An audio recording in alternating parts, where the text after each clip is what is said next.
अस्सलाम वालेकुम। आज जो हमने लेक्चर स्टार्ट करना है, जो चैप्टर स्टार्ट करना है वो है आपका एंडोक्राइनोलॉजी।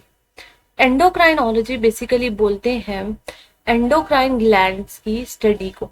तो बेसिकली इसमें हम क्या पढ़ते हैं, एंडोक्राइन सिस्टम्स को पढ़ते हैं, उसमें एंडोक्राइन ग्लैंड्स को देखते हैं कि वो कौन कौन से हैं और वो कौन से सिक्रीशंस को सिक्रीट कर रहे हैं। ठीक है, उनके फंक्शंस, उनके स्ट्रक्चर्स, उनके डायग्नोसिस, अगर उनका कोई और उनके स्पेसिफिक सिक्रीशन जिनको हम हार्मोन्स बोलते हैं, उन सब और इनसे रिलेटेड जो भी डिजीज हैं, एसोसिएटेड डिसीज और डिसऑर्डर्स, उन सब को हम किस में पढ़ते हैं, उन सब को हम एंडोक्राइनोलॉजी में पढ़ते हैं। इसे हम कहते हैं it is a study of biosynthesis, storage, chemistry, biochemical, physiological functions of hormones with the cell of endocrine glands and tissue that secrete them। मतलब एंडोक्राइन ग्लैंड्स और हॉर्मोन्स की स्टडी को हम बेसिकली बोलते हैं एंडोक्राइनोलॉजी। ये आपको पिक्चर यहाँ पर शो की हुई है जो आपको बता रही है कि आपके कौन कौन से ग्लैंड्स आपकी बॉडी में प्रेजेंट होते हैं। इसमें देखें कि आपका हाइपोथैलेमस है, उसी के साथ आपका पिट्यूटरी ग्लैंड है जो कि एक एंडोक्राइन ग्लैंड है, फिर पीनियल ग्लैंड है, पैराथायरॉयड जो आपके नेक में प्रेजेंट है, थायराइड ग्लैंड के ऊपर, और उसके साथ ही आपका थायराइड ग्लैंड प्रेजेंट होता है। अब थाइमस आ जाता है जो कि आपकी चेस्ट कैविटी में प्रेजेंट होता है। देन आपका एड्रीनल ग्लैंड आ जाता है जो कि आपकी किडनी के ऊपर प्रेजेंट होता है। उसके अलावा आपका पैंक्रियाज आता है, वो भी आपका एंडोक्राइन ग्लैंड है। और फीमेल्स में हम देखें तो फीमेल्स में आपकी ओवरीज आ जाती हैं, और मेल्स में देखें तो आपके टेस्टिकल्स आ जाते हैं जो कि आपके बेसिक एंडोक्राइन ग्लैंड्स हैं। हार्मोन की बात करें तो हार्मोन्स बेसिकली क्या होते हैं, बेसिकली ये सब्सटेंसेस हैं जो कि आपकी बॉडी सिक्रीट करती है। तो बेसिकली ये सिक्रीट करती है आपकी बॉडी, और उसके बाद ये एंटर कर जाते हैं आपके ब्लड में, और ब्लड फ्लूइड से या बॉडी फ्लूइड से ये अपनी साइट ऑफ सिक्रीशन से फॉर अवे मूव करते हैं और डिफरेंट लोकेशंस पर जाकर अपना फिजियोलॉजिकल रोल प्ले करते हैं। इनकी वैसे दो टाइप्स होती हैं, एक लोकल हार्मोन्स होते हैं, एक बेसिकली आपके जर्नल हार्मोन्स होते हैं। लोकल हार्मोन्स जो होते हैं उसी साइड पे प्रोड्यूस होते हैं और वहीं पे एक्शन परफॉर्म करते हैं। जो आपके जर्नल हार्मोन्स होते हैं वो ब्लड के थ्रू डिफरेंट लोकेशंस पर जाते हैं और वहां जाके अपना एक्शन परफॉर्म करते हैं। ये वहां जाके अपने स्पेसिफिक रिसेप्टर्स पे बाइंड करते हैं जो कि डिफरेंट ऑर्गन्स में प्रेजेंट होते हैं, और देन ये अपना फिजियोलॉजिकल फंक्शन प्ले करते हैं। फंक्शंस अब इसके क्या है, इंटरनल और एक्सटर्नल एनवायरनमेंट में जो केमिकल कंपोजिशन है उसको मेंटेन करते हैं। उसके अलावा ये transport of substances across the cell membrane के लिए रिस्पॉन्सिबल होते हैं, क्योंकि बहुत सारे हार्मोन्स ऐसे होते हैं ना कि जब वो प्लाज्मा मेम्ब्रेन में रिसेप्टर साइट्स पे बाइंड करते हैं तो कोई भी चैनल्स को ओपन या क्लोज कर देते हैं। तो बेसिकली उन चैनल्स के थ्रू जिस केमिकल्स ने मूव करना होता है उनके ट्रांसपोर्ट में ये बहुत इंपॉर्टेंट रोल प्ले करते हैं। उसके अलावा ये की रोल प्ले करते हैं आपकी ग्रोथ में, डेवलपमेंट में, उसके अलावा रिप्रोडक्शन में, फर्टिलाइजेशन, नरिशमेंट ऑफ एम्ब्रियो में, और डिलीवरीज में इनके बहुत ज़्यादा इंपॉर्टेंट रोल हैं। कुछ हार्मोन्स जो है आपके मेटाबॉलिज्म में, एनर्जी बैलेंस में भी रोल प्ले करते हैं। यहाँ पर उसके बाद आपको बताया हुआ है लोकल हार्मोन्स का और जनरल हार्मोन्स का।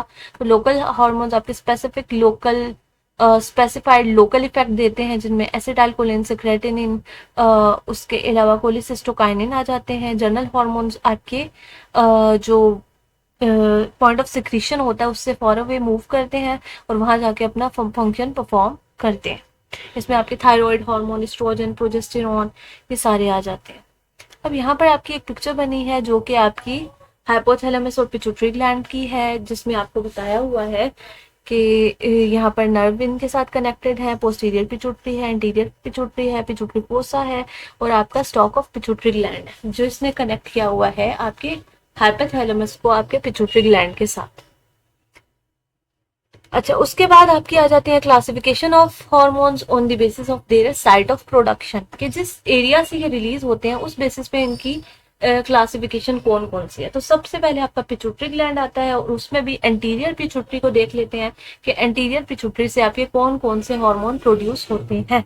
इनमें सबसे पहले आपका आ जाता है ग्रोथ हार्मोन, जिसे हम सोमेटोट्रोफिन बोलते हैं। ये आपका रिलीज होता है, इसका डिफरेंट जो आपके कार्बोहाइड्रेट, प्रोटीन, फैट्स हैं उनके मेटाबॉलिज्म पे भी रोल प्ले करता है, एज वेल एज आपकी बोन सेल की ग्रोथ और डेवलपमेंट के लिए भी रिस्पॉन्सिबल है। थायराइड स्टिम्युलेटिंग हार्मोन ये आपका जो है रिलीज होता है एंटीरियर पिट्यूटरी से और जाता है आपके थायराइड ग्लैंड पे और वहां से उन हार्मोन्स की प्रोडक्शन के लिए रिस्पॉन्सिबल होता है।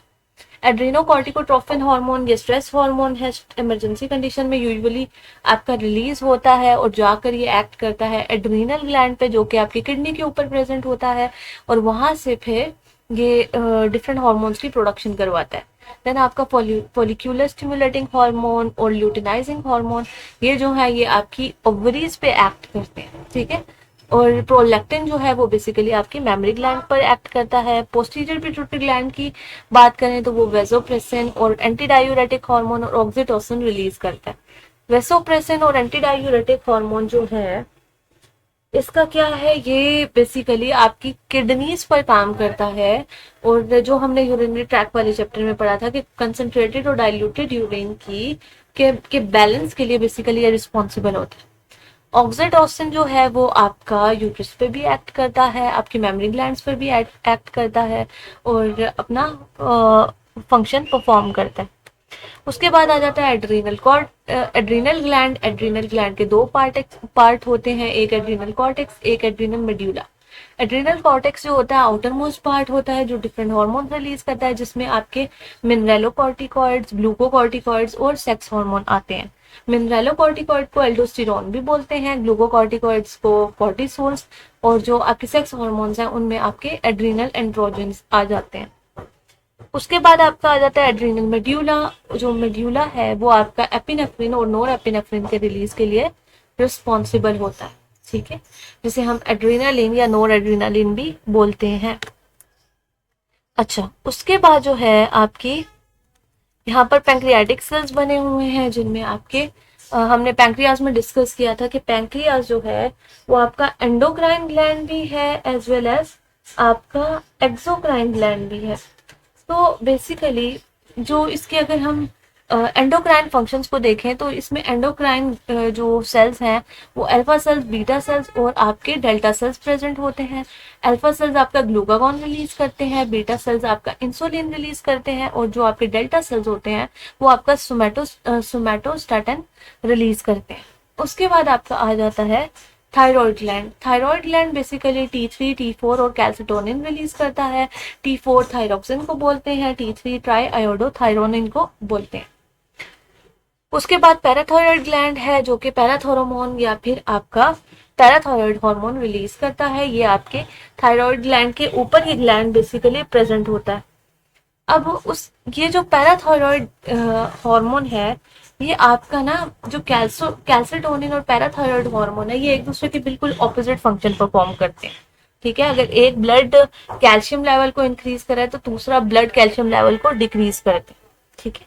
उसके बाद आपके पैंक्रियाटिक आइसोलेट्स ऑफ लैंगरहैंस आ जाते हैं जिनमें जो आपके डिफरेंट हार्मोन सिक्रेट करें जिनमें इंसुलिन, ग्लूकागॉन और सोमैटोस्टैटिन आते हैं। देन आपके टेस्टिस आ जाते हैं जो कि टेस्टोस्टेरोन रिलीज करते हैं। ओवरीज आपके एस्ट्रोजन, प्रोजेस्टेरॉन और रिलैक्सिन रिलीज करते हैं। देन आपका प्लेसेंटा आता है जो कि आपकी estrogen, progesterone, human chorionic gonadotropin hormone, उसके अलावा ह्यूमन सोमैटो उसके अलावा ये क्या रिलीज करता है, ये सोमैटोमेमोट्रोफिन हार्मोन रिलीज करता है और साथ में रिलैक्सिन भी। अच्छा, अब उसके बाद हम देख लेते हैं कि नेचर, केमिकल नेचर की बेसिस पे हम इन्हें किस तरह क्लासिफाई करते हैं। तो केमिकल नेचर की बेसिस पे हम इन्हें पेप्टाइड्स में, ठीक है, इन्हें ग्लूकोप्रोटीन में, स्टीरॉइड्स में और अमाइनो एसिड्स में और अमाइंस में डिवाइड करते हैं। तो जो सबसे पहले आपके आ जाते हैं पेप्टाइड्स, वो आपके क्या हैं, वो आपके प्रोटीन कंटेनिंग आपके हॉर्मोन्स हैं जिनका आपके यहाँ पर नेम्स वगैरह मेंशन है। उसके बाद आपके आ जाते हैं ग्लूकोप्रोटीन्स। ग्लूकोप्रोटीन्स में आपका प्रोटीन प्लस कार्बोहाइड्रेट पोर्शन होता है। उसके बाद है आपके स्टीरॉयडल हॉर्मोन्स, जिनमें आपके पास जो स्टीरॉयडल न्यूक्लियस होता है या आप कह लें कोलेस्ट्रॉल डेरिवेटिव्स हैं, वो वाले हार्मोन आ जाते हैं। उसके बाद है अमाइनो एसिड, जिनमें डायरेक्ट होती हैं आपकी अमाइनो एसिड्स की चेन्स प्रेजेंट होती हैं। आफ्टरवर्ड्स आपके अमाइंस आ जाते हैं जिनमें आपका NH2 ग्रुप प्रेजेंट होता है। अब सबसे पहले हम देख लेते हैं अपने ग्रोथ हार्मोन को कि वो कहाँ से रिलीज होता है और क्या फंक्शन परफॉर्म करता है। तो बेसिकली ग्रोथ हार्मोन आपका एंटीरियर पिट्यूटरी ग्लैंड से रिलीज होता है। इसे हम सोमैटोट्रोपिन या सोमैटोट्रोपिक हार्मोन भी बोलते हैं। ये जो है बेसिकली आपकी बॉडी सेल की ग्रोथ के लिए रिस्पॉन्सिबल होता है। अगर नेचर की बात करें तो ये आपके प्रोटीन पेप्टाइड नेचर का होता है। इसका मैंने बताया था आपको कि मेटाबॉलिज्म में बहुत इंपॉर्टेंट रोल। तो अब हम वन बाय वन देख लेते हैं कि ये इसका प्रोटीन, कार्बोहाइड्रेट और फैट पर क्या इफेक्ट होता है। तो जो ग्रोथ हार्मोन है वो प्रोटीन को क्या करता है, उस पर इसका एनाबॉलिक इफेक्ट है। ठीक है, प्रोटीन की यानी कि ये क्या कराता है, प्रोडक्शन करवाता है। एनाबॉलिज्म होता है फॉर्मेशन और कैटाबॉलिज्म होता है डिस्ट्रक्शन। तो ये प्रोटीन्स की स्केलेटल मसल, कार्डिक मसल, इन सब की क्या कराएगा, सिंथेसिस करवाएगा, स्टिम्युलेट कराएगा सिंथेसिस ऑफ प्रोटीन, RNA और DNA। ये आपकी जो अमाइनो एसिड्स होते हैं जो कि रिस्पॉन्सिबल होते हैं for the formation of protein, उनकी एंट्री इनटू द सेल को इंक्रीज कराता है सो दैट आपकी प्रोटीन फॉर्मेशन हो सके। और जो प्रोटीन का कैटाबॉलिज्म होता है, प्रोटीन की डिस्ट्रक्शंस होती हैं, उनको रिड्यूस करवाता है और उनकी जगह आपका जो फैट होता है उसे मेटाबोलाइज करता है, उसे क्या करता है, उसे उसमें कैटाबॉलिज्म करता है ताकि उससे उसे as a source of energy use किया जा सके। उसके बाद है इफेक्ट ऑन कार्बोहाइड्रेट मेटाबॉलिज्म। तो कार्बोहाइड्रेट में भी क्या करता है, ये ब्लड ग्लूकोज लेवल को रेज कर देता है। इसका मतलब है ये हाइपरग्लाइसीमिया कॉज करता है और ये एक डायबिटोजेनिक हार्मोन है, यानी कि डायबिटीज कॉजिंग हार्मोन है। इसकी जितनी भी प्रॉपर्टीज हैं ये ऑलमोस्ट एंटी इंसुलिनिक प्रॉपर्टी होती हैं और ये आपकी हाइपरग्लाइसीमिया कॉज करता है। अगर हम फैट मेटाबॉलिज्म पे देखें तो मैंने आपको अभी बताया कि ये कैटाबॉलिक है। इसका कैटाबॉलिक इफेक्ट है आपके फैट के मेटाबॉलिज्म पे। ये एडिपोज टिश्यू में जो स्टोर फैट होता है उससे क्या करता है, उसे मोबिलाइज करता है, उसमें कैटाबॉलिज्म करता है और जो आपके ट्राइग्लिसराइड्स होते हैं उन्हें फ्री फैटी एसिड्स और ग्लिसरॉल में कन्वर्ट करता है और उन्हें as a source of energy फिर यूज किया जाता है। अगर हम इनऑर्गेनिक मेटाबॉलिज्म की बात करें तो ये बेसिकली क्या करता है, ये इंक्रीज कराता है रिटेंशन ऑफ फॉस्फोरस और कैल्शियम इन द बॉडी। ठीक है, सो दैट वो बोन्स में क्या हो सके, एब्जॉर्ब हो सके। ठीक है, तो बेसिकली ये रिटेंशन कहाँ पे करवाएगा, रिटेंशन करवाएगा रीनल टिब्यूल से। ठीक है, तो सो दैट ये किडनी से एक्सक्रीट आउट ना हो जाए। एज वेल एज ये जो GIT में भी एक्ट करता है और इन सब चीजों की क्या कराता है, इनकी रिटेंशन करवाता है। As well as sodium, potassium chloride और मैग्नीशियम, इन सब आयंस की भी रिटेंशन करवाता है। अब बोन्स पे क्या इफेक्ट है, बेसिकली बोन्स और कार्टिलेज की ग्रोथ को स्टिमुलेट करता है, डेपोजिशन इनकी करवाता है, जो इसने रिटेन करवाया होता है कैल्शियम, फॉस्फोरस, वो सब डिपॉजिट करवाता है ये किधर, बोन में। ठीक है, उनकी थिकनेस को इंक्रीज कराता है, स्किन की थिकनेस को इंक्रीज कराता है, जो आपके ऑर्गन्स होते हैं उनकी ग्रोथ करवाता है। As well as lactating animal में ये मिल्क की प्रोडक्शन को भी स्टिमुलेट करवाता है। ठीक है, ये सारी आपकी किससे रिलेटेड थी इंफॉर्मेशन, ये सब थी आपकी ग्रोथ हार्मोन से रिलेटेड। उसके बाद आ जाता है आपका ADH जो कि है एंटी डायूरेटिक हार्मोन, जिसे हम वेसोप्रेसिन भी बोलते हैं।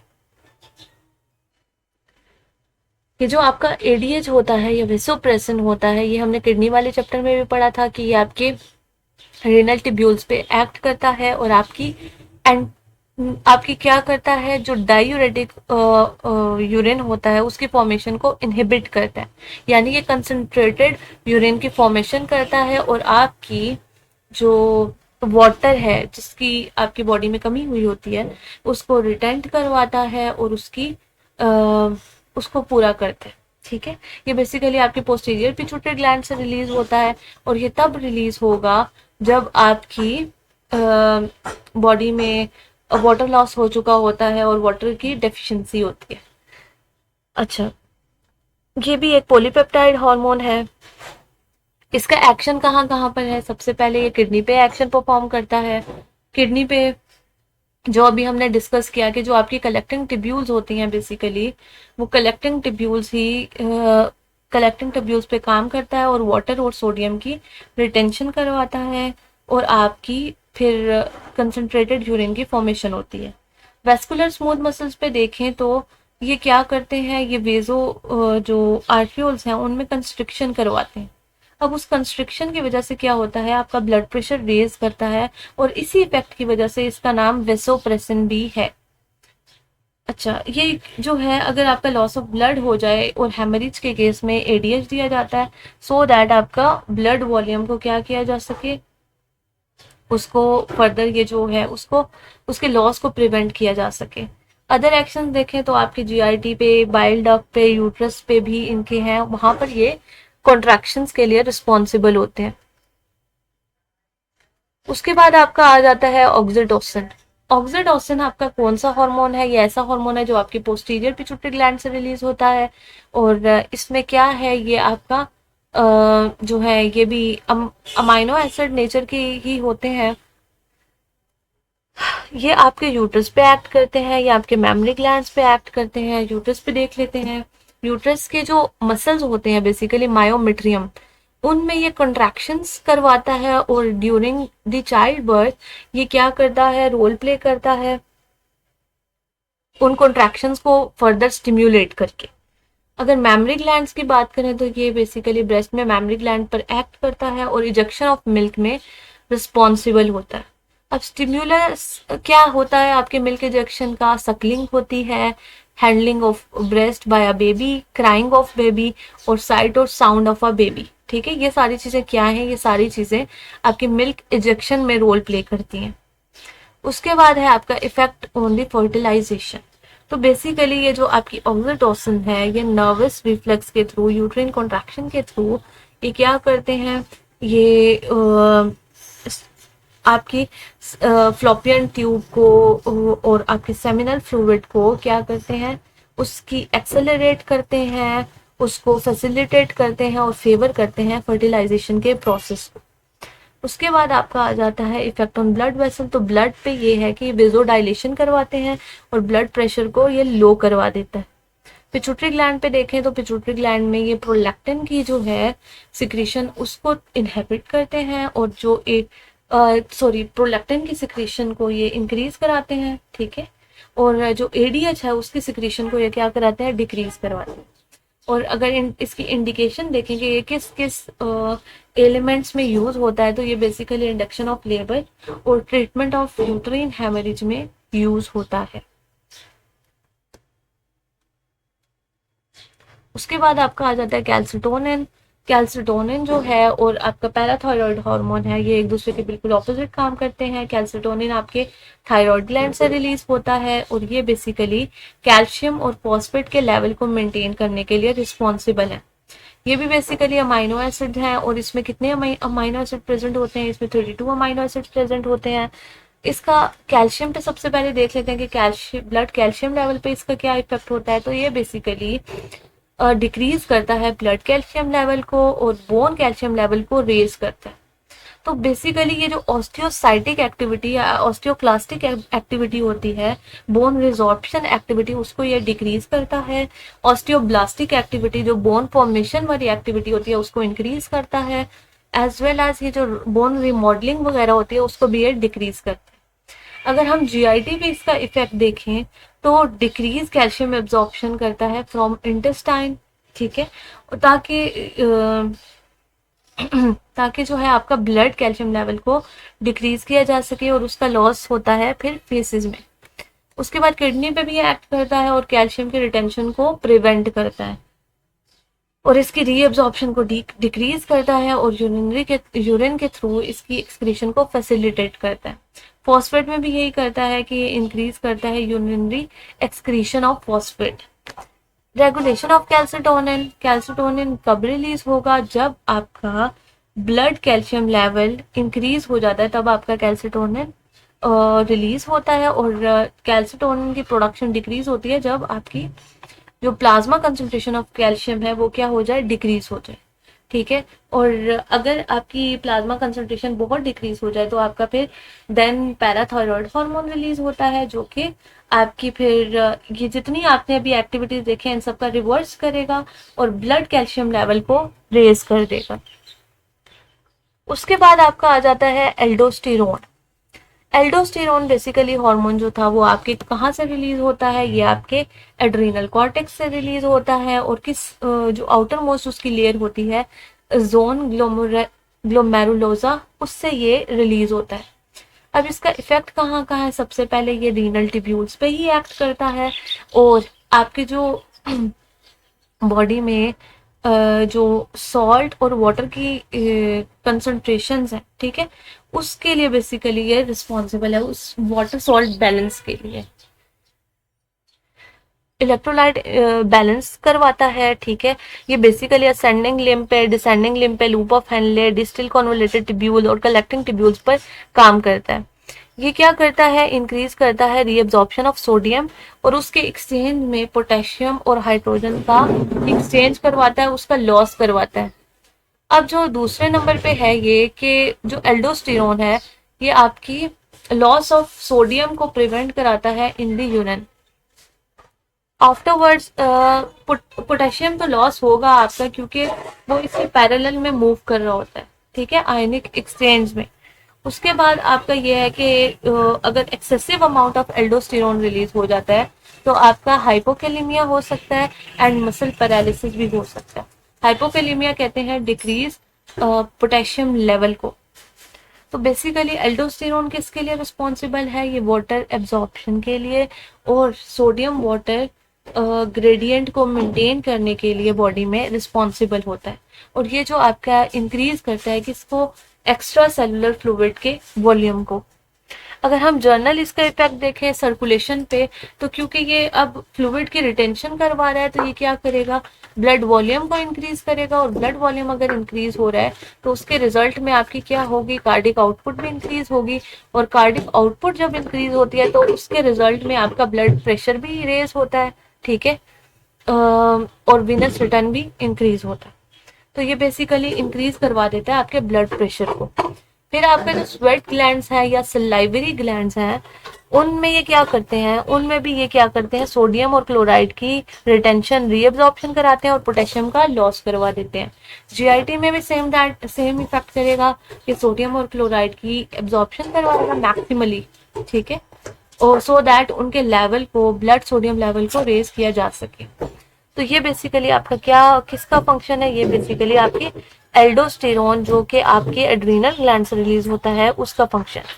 सेकेंड हार्मोन जो हमने देखा था कि आपके एड्रीनल ग्लैंड से रिलीज होता है वो है कॉर्टिसोल, जिसे हम ग्लूकोकॉर्टिकॉइड भी बोलते हैं। ये बेसिकली जो है आपके स्टीरॉयडल हार्मोन्स हैं, ठीक है, इन्हें हम हाइड्रोकॉर्टिसोन भी बोलते हैं। ये एबंडेंटली प्रेजेंट होते हैं और एसेंशियल होते हैं फॉर द लाइफ, ठीक है। उसके बाद जो है हम इसके इफेक्ट देख लेते हैं ऑन डिफरेंट ऑर्गन। सबसे पहले मेटाबॉलिज्म पे, तो अगर मेटाबॉलिज्म की बात करें, ठीक है, कार्बोहाइड्रेट मेटाबॉलिज्म की, तो ये बेसिकली क्या करते हैं, ये ग्लूकोनियोजेनेसिस करवाते हैं। ग्लूकोनियोजेनेसिस करवाएंगे मतलब ग्लूकोज की production from the other sources, ठीक है, लिवर में ये करवाते हैं, अमाइनो एसिड्स, फैट्स, इन सब की ब्रेकडाउन करवाते हैं और आपकी ग्लूकोज की प्रोडक्शन करवाते हैं। अब ऐसे एंजाइम्स प्रोड्यूस करते हैं जो कि ग्लूकोनियोजेनेसिस को फैसिलिटेट करते हैं। उसके अलावा ये जो यूटिलाइजेशन होती है ग्लूकोज को, उसको डिक्रीज करते हैं, और जो आपकी ऑक्सीडेशन होती है बाय द नैड, ठीक है, जो ग्लाइकोलिसिस का प्रोसेस है उसे भी डिक्रीज करते हैं और ब्लड ग्लूकोज लेवल को रेज करते हैं। तो इसका मतलब ये हुआ कि ये भी डायबेटोजेनिक हार्मोन है, ठीक है, और ये भी ब्लड ग्लूकोज लेवल को बहुत ज्यादा रेज कर देता है, और उसकी यूटिलाइजेशन को क्या करता है, उसकी यूटिलाइजेशन को डिक्रीज करता है। उसके बाद आ जाता है आपका प्रोटीन मेटाबॉलिज्म। प्रोटीन मेटाबॉलिज्म की अगर हम बात करें तो बेसिकली जो प्रोटीन्स होती हैं उनमें उनकी प्रोडक्शन को ये डिक्रीज करते हैं, उन पे ये कैटाबॉलिक इफेक्ट करते हैं, ठीक है, और उसके सिंथेसिस को डिक्रीज कराएंगे, और जो उसका कैटाबॉलिज्म है उसे इनहेंस करवाते हैं।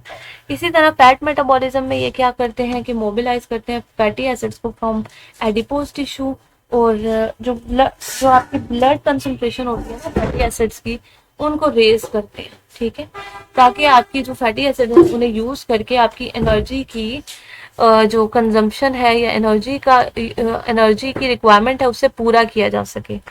देन अगर हम इलेक्ट्रोलाइट मेटाबॉलिज्म की बात करें तो उसमें ये क्या करते हैं, आपके सोडियम और क्लोराइड की रिडक्शन कराते हैं फ्रॉम आपके जो रीनल टिब्यूल्स होते हैं, और पोटेशियम का क्या करेगा, उसके एक्सचेंज में लॉस करवाते हैं। वाटर मेटाबॉलिज्म की अगर हम देखें तो ये बेसिकली क्या करते हैं, डायूरेसिस करते हैं, और ये जो है सुप्रेस करते हैं आपके एडीएच के लेवल को, और इंक्रीज करवाते हैं एडीएच के डिस्ट्रक्शन को इन दी लिवर, ठीक है। उसके बाद हम देख लेते हैं इसका effect on cardiovascular system. Cardiovascular system में यही करेंगे कि ये इंक्रीज करा देते हैं प्रोडक्शन ऑफ एंजियोटेंसिनोजेन, और ब्लड प्रेशर को रेज करवाते हैं, एज वेल एज ये जो वेस्कुलर स्मूथ मसल्स हैं उनको कॉन्ट्रैक्ट करवाएंगे, और उनकी जो सेंसिबिलिटी होती है टूवर्ड्स नॉन एड्रेनालिन और एड्रेनालिन उसको इनहेंस कराते हैं, और आपका जो है ब्लड प्रेशर वो क्या हो जाता है, वो रेज हो जाता है। अगर हम ब्लड सेल्स की बात करें तो ये प्लेटलेट्स काउंट को इंक्रीज कराते हैं, जो आपका क्लॉटिंग टाइम है उसे डिक्रीज कराते हैं, जो आपका टोटल डब्ल्यूबीसी काउंट है उनको भी इंक्रीज कराते हैं। लेकिन जो लिम्फोसाइट, इओसिनोफिल्स और बेसोफिल्स हैं उनकी प्रोडक्शन को आपकी ये डिक्रीज करवाते हैं। सेंट्रल नर्वस सिस्टम पे अगर हम देखें तो सेंट्रल नर्वस सिस्टम पे ये क्या करते हैं, ये आपकी रेस्टलेसनेस कॉज करते हैं, इंसोम्निया कॉज करते हैं, कंसंट्रेशन एबिलिटी को आपके डिक्रीज करते हैं, आप जो एक्साइटेशन ऑफ सीएनएस कॉज करते हैं, और उसके रिजल्ट में आपका पेप्टिक अल्सर के चांस भी हो जाते हैं क्योंकि आपकी एसिड की प्रोडक्शन ज्यादा हो रही है। अच्छा, अब उसके बाद इसका बोन पे अगर हम देखें तो आपका क्या करता है, ये प्रोटीन सिंथेसिस को डिक्रीज करता है, सो जो मैट्रिक्स होता है उसकी प्रोडक्शन को भी ये डिक्रीज करता है, डेपोजिशन ऑफ कैल्शियम को डिक्रीज करता है, इंक्रीज करता है उसके लॉस को इन द यूरिन और जीआईडी से। उसके अलावा अगर हम देखें तो इन्फेक्शन, इन्फ्लेमेशन और ट्रोमा की अगर हम बात करें तो जो लार्ज डोजेज होती हैं कार्टिसोल्स की, वो क्या करती हैं,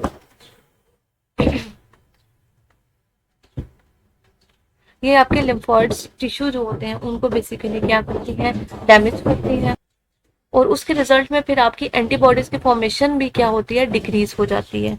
ये आपका जो आपका इम्यून सिस्टम होता है ना बेसिकली उसे कॉम्प्रोमाइज कर देती है, तो आप जो किसी भी पैथोजन के अगेंस्ट एक रिस्पॉन्स प्रोड्यूस करते हैं वो रिस्पॉन्स इसकी वजह से क्या हो जाता है, डिक्रीज हो जाता है। तो रिस्पॉन्स टू बैक्टीरिया भी डिक्रीज होगा, रिस्पॉन्स टू एंड ये इन्फ्लेमेशन, एलर्जी, इन सब में भी ये क्या करती है, उस रिस्पॉन्स को डिक्रीज करती है। इस वजह से ये एज एंटी इन्फ्लेमेटरी या एंटी एलर्जिक के तौर पे भी यूज होता है, और ये वुंड हीलिंग को क्या करता है, डिक्रीज करता है। ये जो कॉर्टिसोल्स होते हैं बेसिकली ना आपके इमरजेंसी हार्मोन्स होते हैं, अगर इनके लेवल्स बहुत ज़्यादा आपकी बॉडी में रेस रहना स्टार्ट हो जाएं तो आपकी बॉडी में बहुत सारे मेटाबॉलिक डिसऑर्डर्स हो सकते हैं, आपकी इम्यूनिटी कॉम्प्रोमाइज हो सकती है। ये जो इंडिकेट किए जाते हैं बहुत ही स्पेसिफिक कंडीशन में, और बहुत ज़्यादा अगर रिक्वायरमेंट हो और किसी और चीज़ से आराम नहीं आ रहा तो ही ये इंडिकेट किए जाते हैं, क्योंकि ये आपकी इम्यूनिटी पे बहुत ज़्यादा इफेक्ट करते हैं, एज वेल एज आपकी वुंड हीलिंग को भी क्या करते हैं, ये वुंड हीलिंग को भी आपके डिले करते हैं। और ये जो है एक कॉज है आपके, आप अगर एक्सेसिव स्ट्रेस लेंगे तो एक्सेसिव स्ट्रेस की वजह से भी आपके कॉर्टिसोल्स की प्रोडक्शन ज़्यादा होती है, और उसके रिजल्ट में आपका ब्लड प्रेशर रेज रह सकता है, आपको डायबिटीज़ हो सकती है, आपको आपको जो है सेंट्रल नर्वस सिस्टम के डिसऑर्डर्स हो सकते हैं। सो आप जो कॉर्टिसोल्स के लेवल्स को मेंटेन रखने का एक ही वे है कि आप अपने स्ट्रेस को मैनेज करें। उसके बाद जो हॉर्मोन्स हैं वो हमने करने हैं इंसुलिन और ग्लूकागॉन। इंसुलिन और ग्लूकागॉन एक दूसरे के बिल्कुल पैरेलल में काम करते हैं, और ये आपके कहाँ से रिलीज होते हैं, ये आपके पैंक्रियाटिक बीटा सेल से आपके इंसुलिन रिलीज होता है। ये कब रिलीज होगा, जब आपका ब्लड ग्लूकोज लेवल बहुत ज्यादा रेज कर जाते हैं। केमिकल नेचर देखें तो ये 51 अमाइनो एसिड की चेन से बना हुआ होता है। इफेक्ट देख लेते हैं इसका। तो इसका बेसिक काम ये है कि ब्लड ग्लूकोज लेवल को डिक्रीज करना। तो ये जो भी चीजें जो ग्लूकोज की प्रोडक्शन है, उसकी सिंथेसिस है, उन सब प्रोसेसेस को ये क्या करता है, स्टॉप करता है, और उसकी यूटिलाइजेशन को और उसकी स्टोरेज को इनहेंस करता है, उसके ट्रांसपोर्ट को इनहेंस करता है। तो सबसे पहले ग्लूकोनियोजेनेसिस, ग्लूकोजिनोलाइसिस, इन सबको ये क्या करेगा, स्टॉप करेगा। लिपोलाइसिस को स्टॉप करेगा, कीटोजेनेसिस, प्रोटियोलाइसिस, इन सबको स्टॉप करेगा। अब इंक्रीज क्या करेगा, इंक्रीज करेगा glucose Uptake into the muscles and adipose tissue, यानी कि मसल्स में और एडिपोज टिश्यू में ग्लूकोज की स्टोरेज को क्या कराता है, इंक्रीज कराता है। और ग्लूकोज आपकी बॉडी में ग्लाइकोजन की फॉर्म में स्टोर होती है।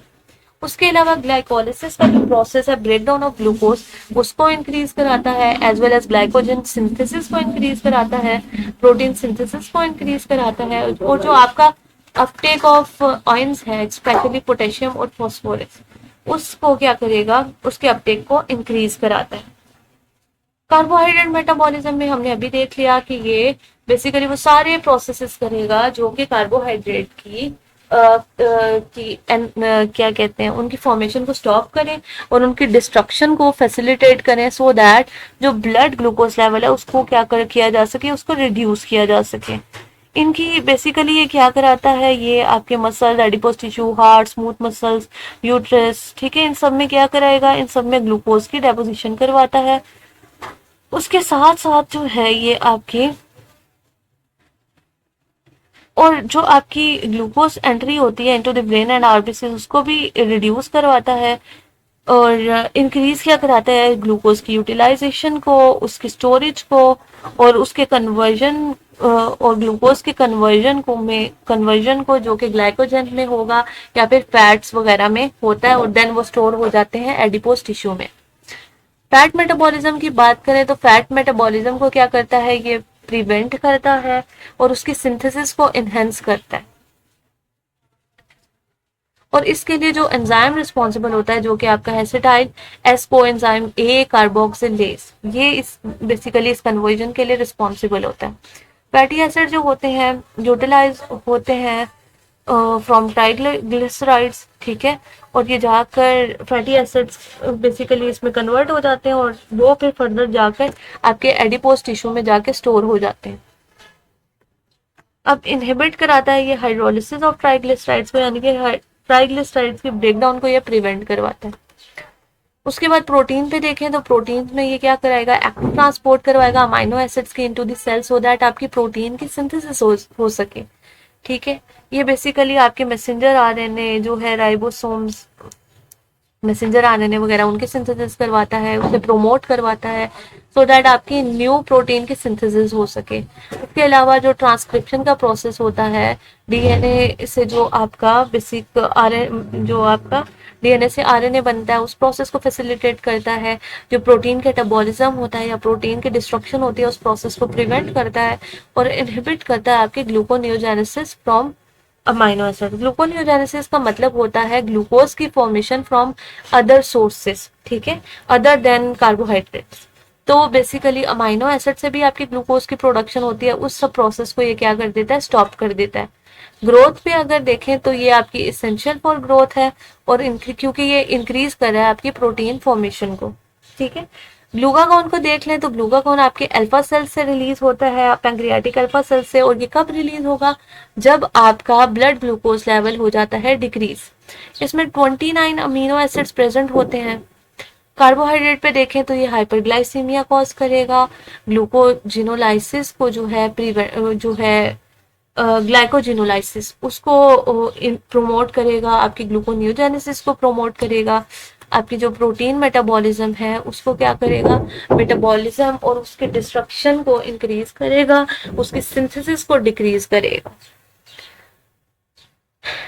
अब ये क्या करता है, नेगेटिव N2 बैलेंस कर देता है और इंक्रीज करा देता है ब्लड यूरिया लेवल को, ठीक है, क्योंकि वो आपके प्रोटीन की जो है ब्रेक डाउन ज्यादा करवाता है।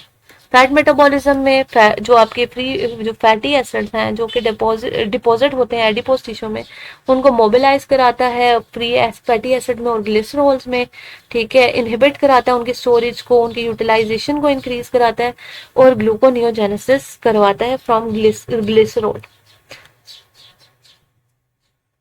अच्छा, ये आपकी हार्ट स्ट्रेंथ को इंक्रीज कराता है, आपकी इनहेंस करता है बाइल सिक्रीशन को, एज वेल एज डिक्रीज कराता है आपकी गैस्ट्रिक एसिड सिक्रीशंस को। तो इसके बाद ये आपको चार्ट दिया हुआ है कि जो आपको बता रहा है कि डायबिटीज, प्री डायबिटीज और नॉर्मल पेशेंट के नॉर्मल ग्लूकोज लेवल कितने हैं। एक आपको दिया हुआ है फास्टिंग का, एक आपको दिया हुआ है random oral glucose tolerance test और एक आपको दिया हुआ है A1C। ये बेसिकली A1C जो होता है ये HbA1c होता है, ठीक है। बेसिकली जब आपकी ना बॉडी में ग्लूकोज का लेवल बहुत ज्यादा रेज रहने शुरू हो जाता है, ब्लड ग्लूकोज लेवल, तो वो आरबीसीज को डैमेज करता है, ठीक है। और आरबीसीज जो होते हैं कन्वर्ट हो जाते हैं ग्लाइऑक्सिलेटेड आरबीसीज में, जिन्हें हम कहते हैं ग्लाइऑक्सिलेटेड आरबीसीज। और इनकी ना बेसिकली इन्हीं की डिटेक्शन जो होती है, क्योंकि आरबीसीज आपको पता है 3 मंथ तक आपकी बॉडी में सरवाइव करते हैं, ठीक है। तो आपका हर 3 मंथ के बाद ये टेस्ट किया जाता है डायबिटिक पेशेंट्स में, और उससे क्या पता चलता है कि आपके 3 महीने में आपकी ब्लड शुगर का लेवल कितना था, ठीक है, on the basis of the presence of that glyoxylated RBCs. तो जो आपके नॉर्मल पेशेंट्स होते हैं उनमें ये परसेंटेज 5 तक होती है, 5.7 से 6.4 तक प्री डायबिटिक्स को इंडिकेट करता है, और डायबिटिक्स में आपके ये लेवल जो होता है 6.5 और उससे ज़्यादा हो जाता है। फास्टिंग की बात करें तो फास्टिंग में हम यूजुअली 70 to 110 को नॉर्मल कंसिडर करते हैं, और जो आपकी आफ्टर मील है वो आपकी यूजुअली आपकी 150 से 180 तक भी अगर रहे तो उसे भी हम नॉर्मल ही कंसिडर करते हैं। अच्छा,